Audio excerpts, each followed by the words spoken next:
Bonjour, ici Lolo du 451 et aujourd'hui je vais vous présenter en fait l'application iLock qui permet de déverrouiller votre appareil comme sous Android. Donc il y avait déjà une application que j'avais présentée qui permettait de faire ça qui s'appelait Android Lock XT et puis tout simplement cette application là elle était pas, enfin celle-là elle marche mieux. Elle marche mieux pourquoi? Parce que c'est plus fluide, puis il y a un petit son, ça fait des bruits, puis il y a une petite vibration quand vous tournez les icônes. Alors l'application pour l'avoir gratuitement, parce qu'elle est payante du Cydia Store, pour l'avoir gratuitement, il faut installer la source de Jailbreak Devise simplement. C'est une application que j'avais pensé, enfin je pensais que je l'avais mise sur la source, puis finalement je l'avais pas mise. Donc vous allez dans source, vous faites modifier, ajouter, puis vous installez la source suivante, JAILBREAK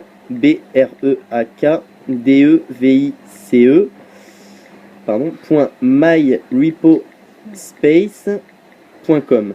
Donc vous ajoutez cette source là, fait qu'elle va être dans le lien vert en haut ici, vous l'ajoutez dans votre appareil, puis après vous allez avoir cette source là, la Jailbreak Devise. Je sais pas si dans iPodTouch is the Pro. Vous allez dans le Jailbreak Devise. Puis là, vous allez avoir dans les i, vous allez avoir l'application iLock qui se trouve juste ici. Donc c'est la version 1.3.1 simplement. Alors c'est compatible avec les iPhones, avec les iPodTouch, puis c'est compatible du firmware 4.0 au firmware 4.3.4. Tout simplement. Donc vous faites installer, confirmer. Moi je suis actuellement sur mon iPhone 4 jailbreaké sur le firmware 4.3.3. Donc une fois que vous l'avez installé, c'est très important, donc ça va vous demander un redémarrage de l'appareil dans un premier temps. Vous faites le redémarrage, une fois que vous l'avez installé, il faut faire un respring. Et puis après, vous allez avoir la section dans les réglages. iLock, il faut juste que je le retrouve dans mes réglages. Toc, toc, toc, toc, toc. Il est là. Donc vous allez avoir ça dans les réglages, iLock. Donc si on s'en va dedans, là il me demande... la première fois que vous allez arriver dedans, ça va être comme ça. Donc il faut le mettre à on si vous voulez l'activer. Il faut mettre... le curseur ici à bleu. Ensuite, si on va dans réglages avancés, décharger quand. Donc à activer si vous voulez décharger l'application quand elle n'est pas utilisée. Pour les anciens modèles, le passage vers l'écran de verrouillage sera un peu plus long. Donc ça c'est surtout pour les appareils assez récents. Ensuite, visibilité. Donc si vous mettez toujours montrer, c'est-à-dire à chaque fois que vous allez aller sur ici, vous allez arriver là-dessus directement sur votre écran de déverrouillage. Après, vous pouvez mettre taper pour montrer. Donc ça, va falloir taper sur votre écran, puis après ça va apparaître, ou alors glisser pour montrer. Moi, c'est ce que j'ai mis. Donc c'est-à-dire quand mon appareil démarre, je suis obligé de glisser et après le switch, il apparaît tout simplement. Donc voilà. Taper pour cacher. Donc ça, si vous tapez sur l'écran, ça va cacher le iLock. Ensuite, ça va cacher la grille. Comportement de visibilité. Donc, si activé, iLock sera minimisé. Vous recevez une notification en manuel. iLock sera toujours minimisé. Donc, moi, je vous conseille automatique. Ensuite, verrouillage par code. Si le verrouillage par MDP, donc c'est la grille en fait, est actif, vous pouvez choisir de passer outre le verrouillage par motif. Donc aucun effet si le verrouillage est inactif. Donc ça veut dire en fait simplement si vous vous trompez de code, vous mettez un code, un code simple en fait simplement. Et puis vous allez pouvoir déverrouiller avec un code simple. Donc quand vous allez installer iLock, vous allez avoir un pop-up qui va apparaître après votre respring qui va vous dire comme quoi qu'il faut rentrer un mot de passe. C'est-à-dire au cas où vous oubliez la gesture que vous avez attribuée, tout simplement avec le mot de passe, vous allez pouvoir rentrer à l'intérieur. Donc là vous pouvez supprimer les préférences de iLock, pardon.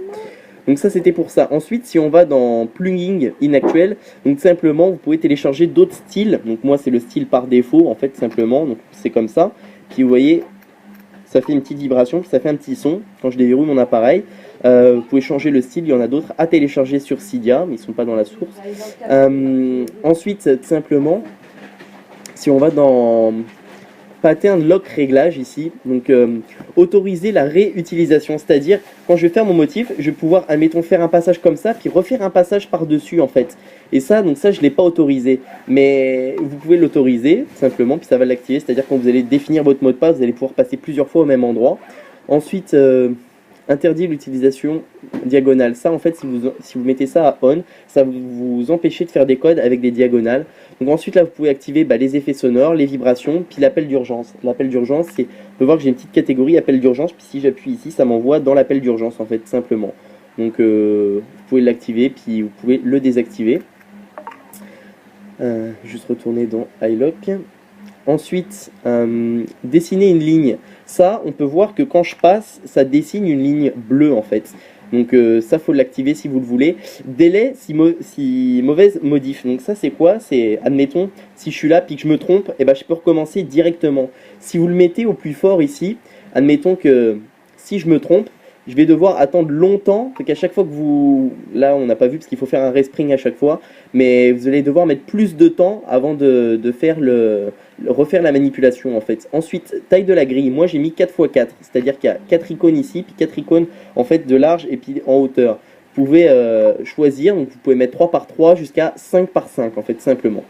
Puis après là vous avez changé le motif de déverrouillage. Si la gesture que vous avez attribuée vous voulez la changer parce que quelqu'un connaît votre code ou vous voulez changer tout simplement, vous pouvez changer simplement en allant ici. Donc vous tapez une fois votre premier, puis après vous retapez votre motif en fait simplement. Moi je vais le laisser comme ça.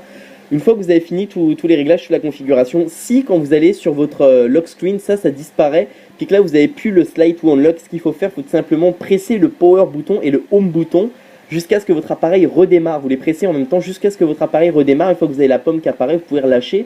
Et là, ça va redémarrer. Et quand votre iPhone ou votre iPod il va se rallumer, le Android, le e-lock, pardon, il aura réapparu en fait. Simplement parce que faut faire des fois un redémarrage ou un respring pour faire prendre en compte les nouveaux réglages que vous venez d'attribuer à l'application.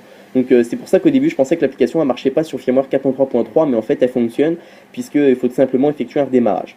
Donc c'est ça, c'était Lolo du 451 pour vous présenter l'application iLock pour votre iPhone ou iPod Touch jailbreaké au firmware 4.0 et plus. Je vous remercie de m'avoir suivi, n'oubliez pas de cliquer sur s'abonner en haut, ce qui vous permettra de recevoir toutes les prochaines vidéos que je vais faire pour les iPhone, iPod Touch et iPad.